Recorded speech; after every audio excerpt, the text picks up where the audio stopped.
If Tommy and Beckett met outside of ideology, just as men shaped by poverty and war, what might they recognize in each other? So I think they'd have an awful lot in common to talk. They were both in World War One. They both went through and came back through the hellscape of that, and then are now on opposite sides of an ideology, but on the same side of class. You know? I think just putting their philosophy or whatever aside, I think they'd be comfortable in the same room as each other. Is Beckett ideological or opportunistic? I think both. I think that there's part of, it's fun for me to think of him as the good guy.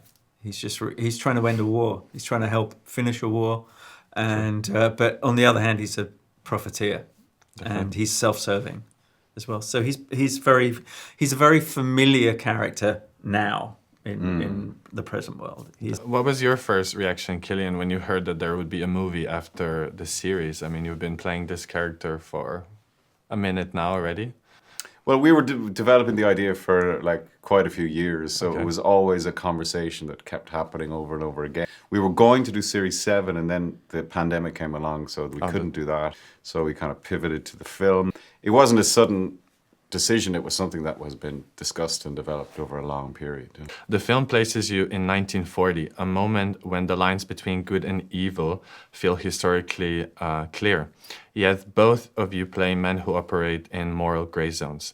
What makes righteousness dangerous? I think absolutism is the most dangerous thing of all. Complete belief in something without any room for nuance or discussion from any point of view is incredibly dangerous, you know what I mean? But I do think, the Second World War is arguably probably the last time that you could say, goodies and baddies. You could probably, I know that's a very simplistic, reductive way to look at it, but you probably could say that. Tommy's son now mirrors him. Does Tommy see himself as failure or as blueprint?